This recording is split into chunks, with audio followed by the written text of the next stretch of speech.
Hello, everyone, and welcome to Full Time, where we take you around the world of soccer, locally, regionally, nationally, and internationally. Full Time is presented by the Game Sports Podcast and powered by 91 Network. You're listening to Season 5, Episode 15 of Full Time. I'm your host, Daniel Scarpino, and with me is our co-host, Gitano Gallo. Before we begin today's show, Full Time is sponsored by Little Caesars Pizza. With their 2 locations in Sault Ste. Marie, Ontario, you can download and access the Pizza Portal app so you can enjoy a delicious hot and ready pizza from Little Caesars today. Reminder listeners that recordings of Full Time occur weekly or bi-weekly, and uploads to all of our platforms for public viewing and listening occur weekly or bi-weekly as well. Folks, a very happy new year to all of you as we kickstart 2025.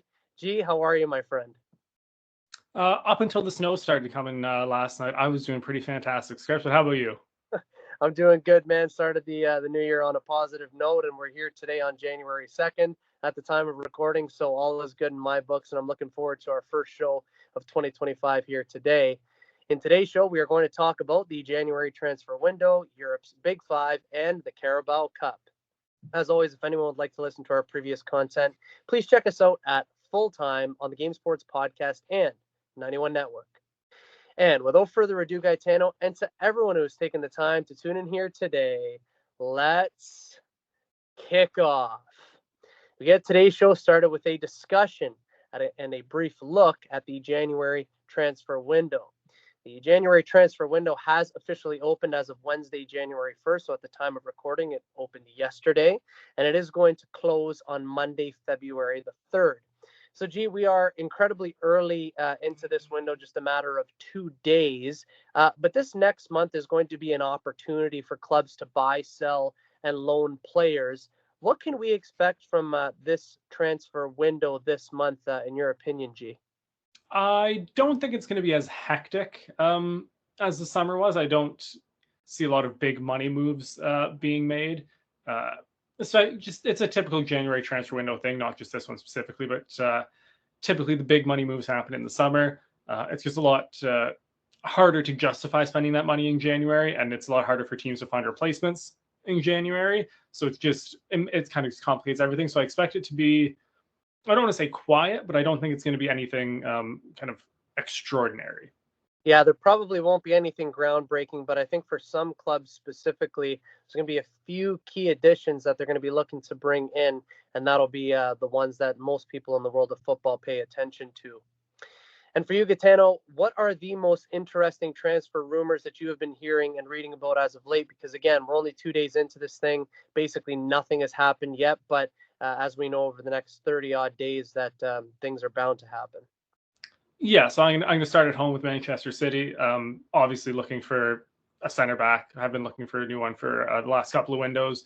We're linked with far too many players at this point to start giving names, because it's just, any decent, promising young center back is being linked right now. But I do expect City to kind of make a move for a center back, a defensive midfielder, someone to not just replace Rodri while he's injured now, but also play with him and alongside him and cover for him in the future. And then a forward, someone, Erling Haaland's played 13 straight 90 minutes for City, which is just, it's unsustainable. So he does need some help there. So I expect City to be in the market for probably those 3 positions mostly. And then kind of outside of City, I'm really interested in see what Liverpool does.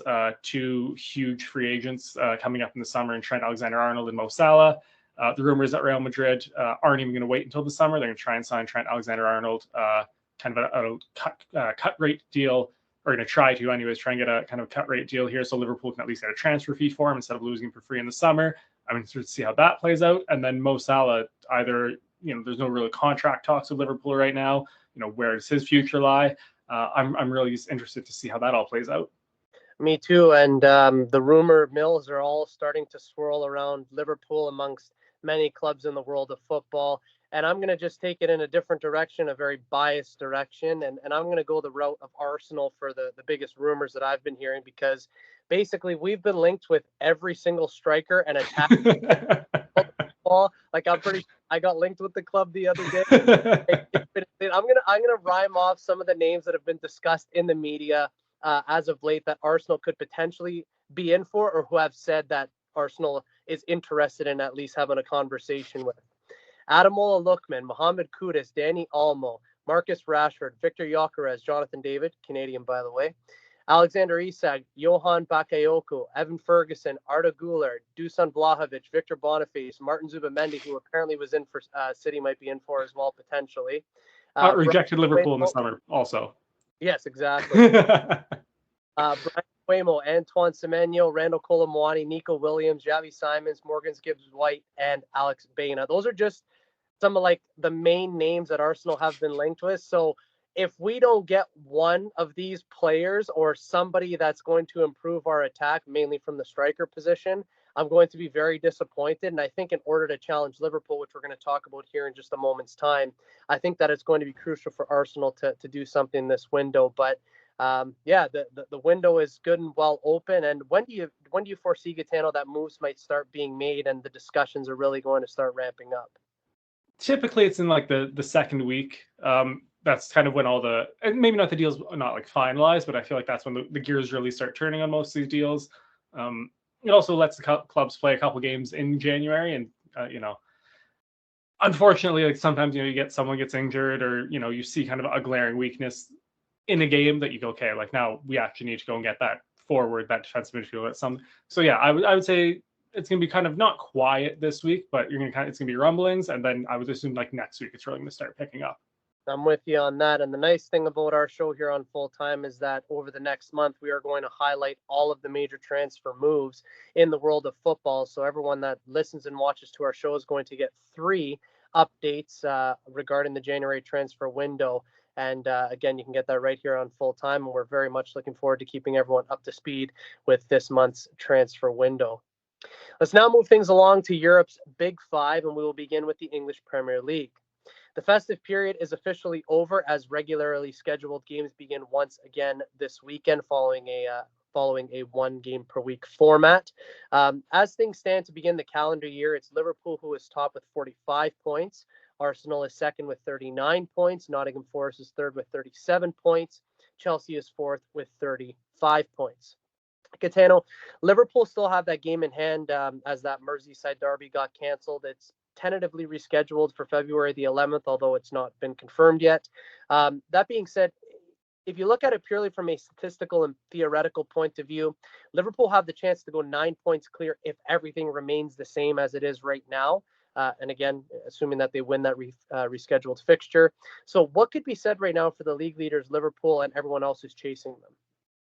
Yeah, I think for Liverpool, they're going to want to kind of keep up the same. Like we kind of just discussed in the transfer windows, it's kind of a chance for some real shakeups in that squad coming January.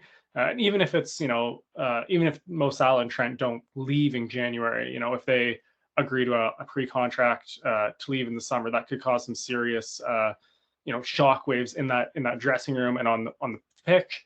So I think, for the next 4 weeks, they're just going to try and look to just get to February 4th, just get there, nothing major, in terms of transfers or results, and just kind of go from there. But in terms of the team chasing them, like there's some teams pretty close on the heels, Arsenal and somehow Nottingham Forest. So, there's a lot of pressure on that sense for them. So I think it's going to be a really interesting month for them.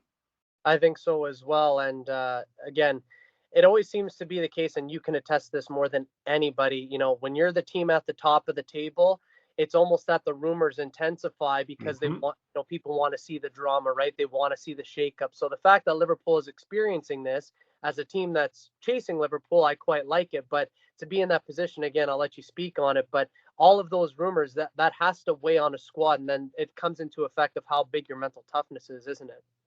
Absolutely. And I mean, you've seen Man City are fantastic at doing like behind the scenes documentaries. Like you see, the players are just, and I think it's not that it's not a credit to players, but I think it's a massive credit to Pep Guardiola, how like just razor focus he keeps that squad. It's never, even in the media, he always talks about like, when they say like, you have this game coming up, that game coming up, he's always who are we playing next? Next game is all that matters. And he kind of gets the squad kind of to buy into that. So I think, I'm not overly familiar with Liverpool's manager in terms of, kind of his like behind the scenes stuff. We haven't really seen a lot of him in that aspect. But obviously, coaching at this high level, he has to have some level of that. And the way that they've started this season, you got to think that they're, whatever he is saying in the locker room, they're buying in pretty wholeheartedly. So yeah, I think it's a ton of pressure on them. It's a new position for them to be in, if we're going to be totally honest. Really haven't challenged this for the title like this since 2018-19, and then obviously when they won it. So yeah, it's and a lot of that squad, isn't the same anymore. So it's a new position for a lot of these players, from the manager as well. So it's going to be a big challenge for them. Yeah, I think that there's about 6 players, if I recall, in that squad that's been in this position before. But for many of them, it is new and fresh. But it's going to be interesting to see how the players handle it, and of course, how the manager handles it as well. In the relegation zone, Southampton is last place in 20th with just 6 points. Leicester is 19th with 14 points. Ipswich Town is 18th with 15 points. Gitano Wolves finds themselves out of the relegation zone by collecting 7 out of a possible 9 points from their last 3 games with their new manager since he's come in. But I think that we're going to have a lot of time to discuss the likes of Wolves, Ipswich, Leicester, and even Everton as time goes along. The question to start 2025 has to be about Southampton. I think, do you think that we can officially say that they are done and that we can write them off this season? Because we've been holding off on not making any major assertions yet. We said that we weren't going to do it till after Christmas, but what do you think that we can say now? Yeah, I mean, 6 points after 19 games, unless a miracle happens, I don't see it. And we kind of talked about it, before the season started, at the start of the season, and now we're kind of at the halfway point here. Like, they just were not ready for the Premier League yet at this point. They're obviously very good in the Championship. Don't get me wrong. I'm not trying to slander them here, but it is a massive jump from the Championship to the Premier League. It's a very young squad, just clearly not ready to make that jump. They'll go back down to the Championship, have probably a fantastic year next year, and kind of build and grow from this. But yeah, I can't see them surviving this. I can't either. To be in single-digit points after half of the season played, it kind of spells disaster.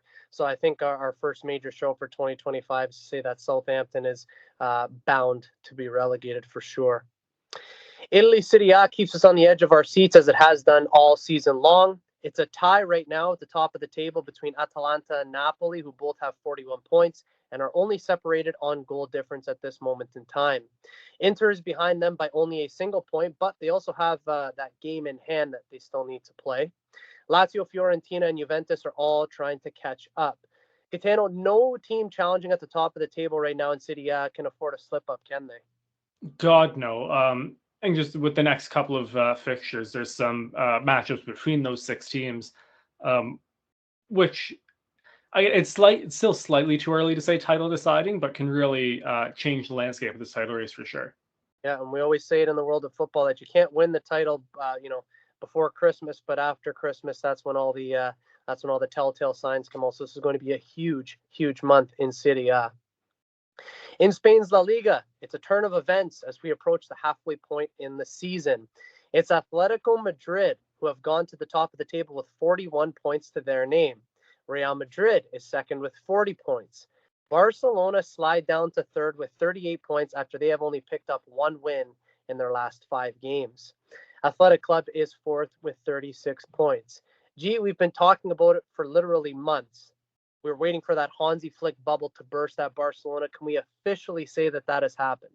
Oh, definitely. The bubble has burst. 1 win in 5. And I'm as a City fan, I'm not trying to, throw shade here, but 1 win in 5 is just kind of unacceptable for the standards that Barcelona kind of have set for themselves in the past, and what Hansi Flick is trying to kind of reestablish now. They've just crumbled. They really have, and I don't particularly feel bad about it, and I'll tell you why. And this is the power and the influence of social media. Obviously, I've been on holidays the past couple of weeks with the Christmas break and the whole bit, so I was listening to a video, and it was just outlining all of these names. I'm like, what the heck do all of these names have in common? And it was all the players that Arsenal once had that Barcelona had taken, but now that they're linked with Dani Olmo, like, you know what? I hope we just take him out of spite and out of pity.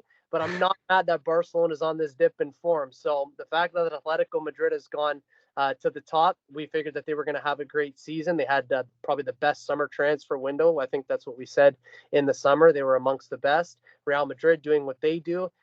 So yeah, the fact that Barcelona is slipping, it doesn't make me mad. It just makes it for better viewership for La Liga. So I'm looking forward to seeing how this month plays out as well.